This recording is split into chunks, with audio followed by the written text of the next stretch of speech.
Salam dan bahagia. Apa kabarnya guru-guru hebat? Saya Yoce Mahdalina, CGP Angkatan 8 Kota Depok, dari SDN Negeri Tugu 3. Pada kesempatan kali ini, saya akan menerapkan budaya positif dalam aksi nyata modul 1.4. Berikut kegiatan yang saya lakukan. Assalamualaikum warahmatullahi wabarakatuh. Selamat siang, salam sejahtera bagi kita semua. Terima kasih Bapak Ibu atas kehadirannya di tempat ini. Saya mengucapkan banyak terima kasih atas waktu dan tempatnya. Pada kesempatan kali ini, saya akan mengadakan kegiatan menyebarkan pemahaman dan penerapan pengalaman budaya positif. Ini masuk tugas dari modul 1.4 dalam kegiatan calon guru penggerak angkatan 8. Bapak Ibu, di dalam budaya positif di sekolah yang biasa kita laksanakan,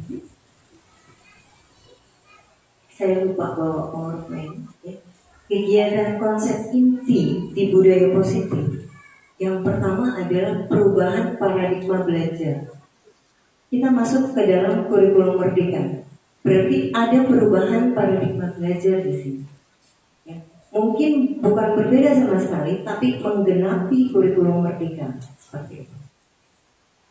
Jadi perubahan paradigma belajar seperti apa? Yang sekarang lebih viral profil belajar Pancasila. Sebenarnya di kurikulum 13 itu yang ada yang namanya PPK. Kita ada dulu sebut PPK. Sebenarnya itu hanya beralih, jadi sekarang lebih diviralkan profil belajar Pancasila. Seperti apa perubahan paradigma belajarnya? Lalu yang kedua, konsep yang kedua yaitu disiplin positif. Yang ketiga, nilai-nilai kebajikan. Yang keempat, kebutuhan dasar manusia, motivasi perilaku manusia, posisi kontrol guru, keyakinan kelas, dan segitiga restitusi. Ini yang akan saya bahas pada kesempatan kali ini.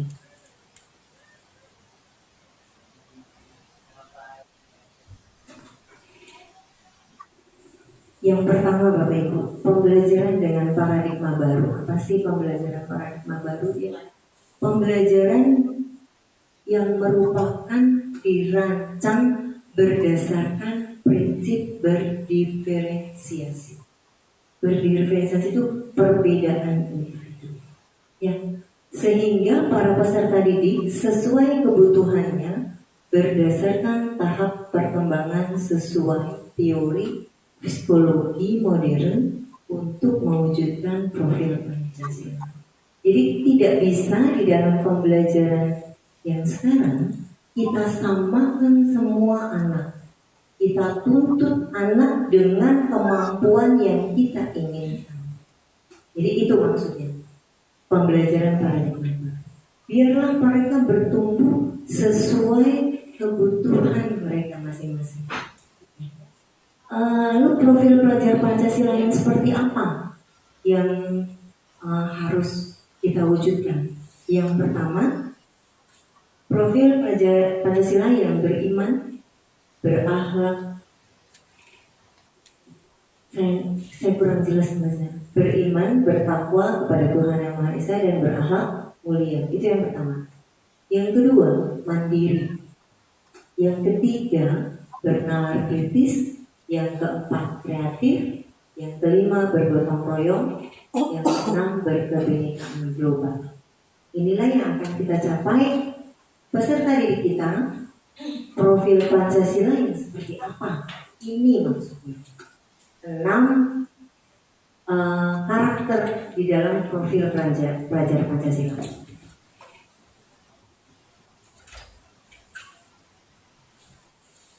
Nah, sekarang ini yang terjadi miskonsepsi tentang teori kontrol. Di sekolah kan kita fungsinya sebagai pengontrol kan guru ya. Nah, terjadi miskonsepsi yang pertama, ilusinya guru itu mengontrol guru itu mengontrol murid. Ini diibaratkan gambar yang murid kita setir. Jadi murid sesuai kemauan guru. Kita mau apa nih? Jadi murid hanya sebagai robot yang harus kita atur. Itu ya. Yang kedua, ilusi bahwa semua penguatan positif efektif dan bermanfaat. Wajar, saya juga secara pribadi pasti ketika kita memberikan positif untuk anak, menurut kita positif, itu pasti bermanfaat. Itu yang kedua. Yang ketiga, ilusi bahwa kritik dan membuat rasa bersalah mampu menguatkan karakter. Kadang kita sebagai guru, kamu salah nih, membuat jadi mengkritik siswa sehingga siswa merasa bersalah. Oh iya ya, saya salah ya Bu, saya maaf terlambat. Itu mampu menguatkan karakter. Kita berharap anak akan menjadi lebih baik dan tidak mengulanginya. Tapi pada kenyataannya esoknya anak mengulanginya. Lalu yang keempat, ilusi bahwa orang dewasa berhak memaksa anak. Itu yang miskonsepsi tentang teori kontrol. Ibu.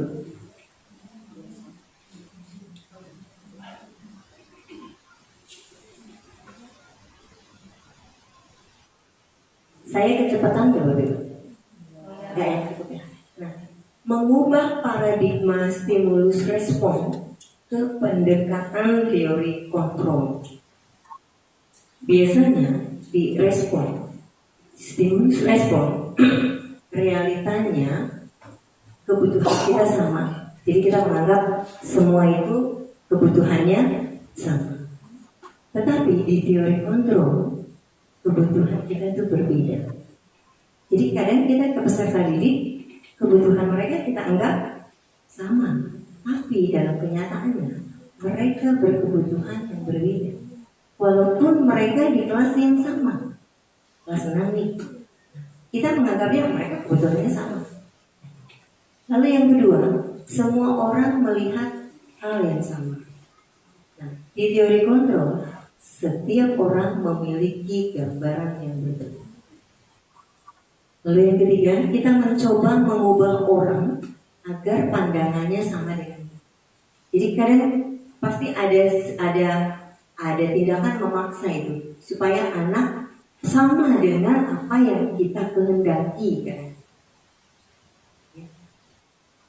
Anak supaya rajin belajar, supaya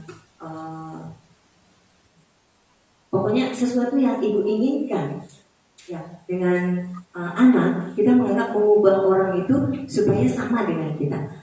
Tapi pada teori kontrol, kita berusaha memahami pandangan orang lain terhadap dunia. Itu ya. Setelah melakukan kegiatan penyebaran pemahaman budaya positif di sekolah kepada rekan-rekan guru di SDN Negeri 73, kegiatan yang saya lakukan berikutnya adalah pembentukan keyakinan kelas di kelas 6D. Dalam membuat keyakinan kelas yang perlu kita perhatikan, pertama, mempersilakan murid bercurah pendapat tentang keyakinan yang perlu disepakati di kelas. Kedua, mencatat semua masukan murid di papan tulis. Ketiga, mengganti kalimat dalam bentuk negatif menjadi positif. Yang keempat, keyakinan kelas selesai dibuat, maka semua warga kelas dipersilakan menyetujuinya dengan menandatangani keyakinan kelas tersebut. Selamat pagi semuanya. Hari ini hari pertama kita masuk ke sekolah ini. Di tahun ajaran baru ini kalian bertemu dengan ya. Hari yang kemarin kita sudah perkenalan. Hari ini kita akan membuat kesepakatan kelas. Nah, siapa yang tahu apa sih kesepakatan kelas? Apa? Keyakinan kelas gitu. Ada yang tahu nggak ya keyakinan kelas apa sih? Atau ada yang masih belum paham apa keyakinan kelas? Keyakinan kelas sama nggak dengan peraturan kelas? Hah? Beda. Apa bedanya? Peraturan kelas. Tadi Rafa bilang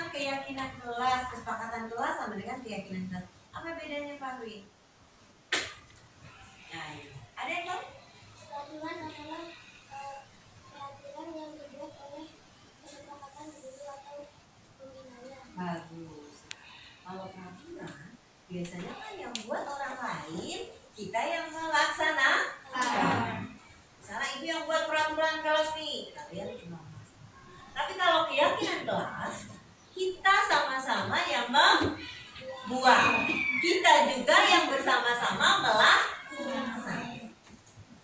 Ya, kita akan buat keyakinan kelas.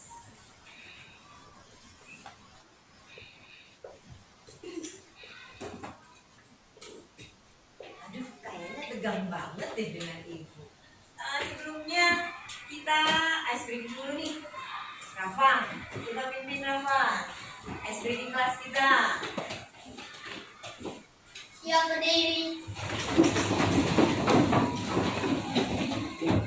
Tepuk semangat dang. Dang dang dang dang. Ding ding ding ding. Dung dung dung dung. Dang dang dang dang. Ding ding ding ding. Dung dung dung dung. Se. Aha aha. Na.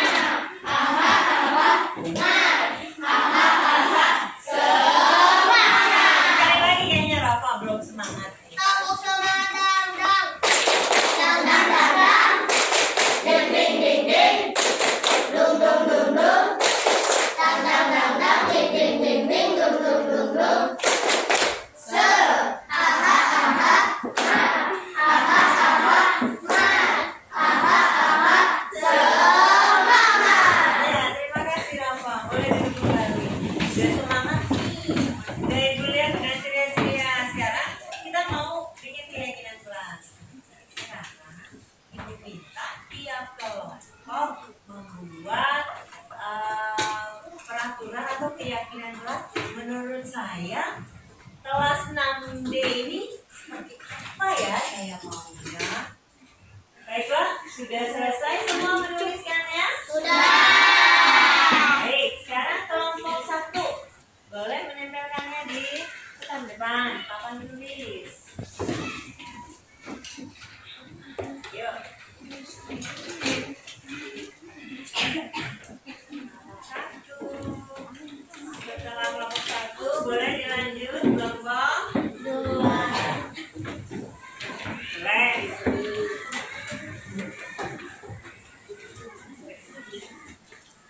Sudah, kembali lagi ke meja-nya.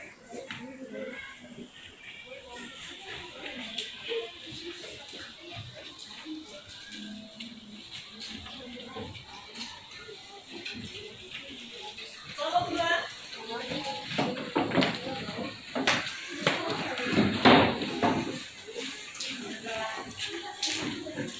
Baiklah, sudah selesai semua menuliskannya? Sudah. Baik, sekarang kelompok 1 boleh menempelkannya di depan papan tulis. Yuk. Satu. Setelah kelompok 1 boleh dilanjut kelompok 2. Boleh disebut.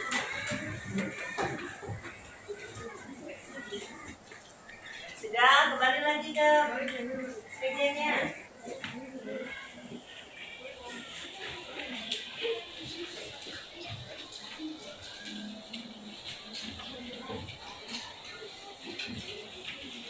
Kelompok 2.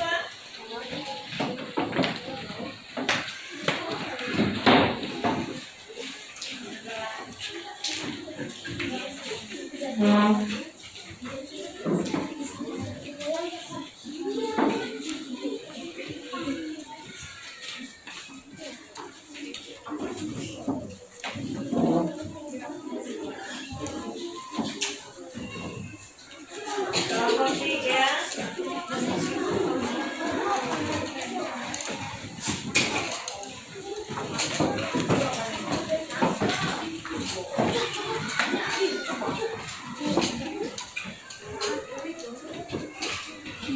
Tolong yang di bawah ada yang lepas kena.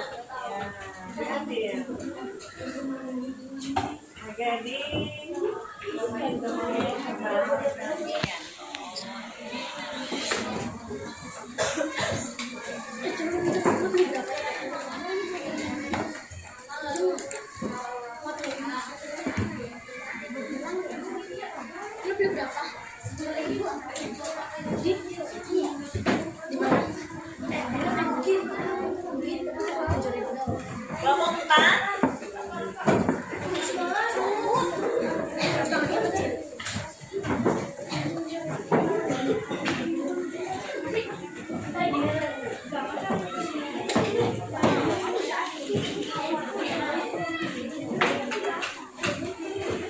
Lanjut kelompok 5.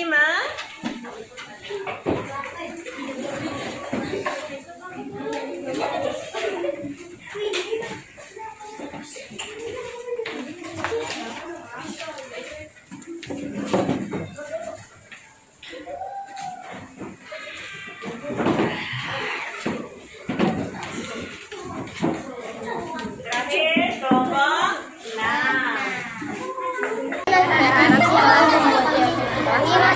Saya berharap dan harap kita membuat hari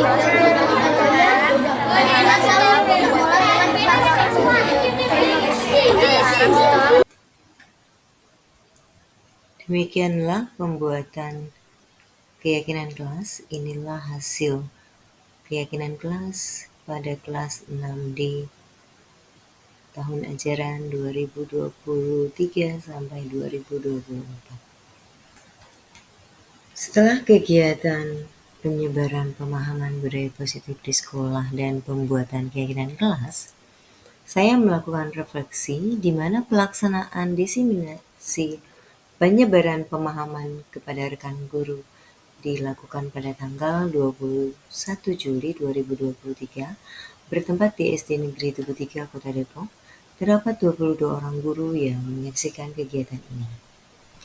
Pembuatan keyakinan kelas bersama dengan murid kelas 6D saya lakukan pada tanggal 20 Juli 2023.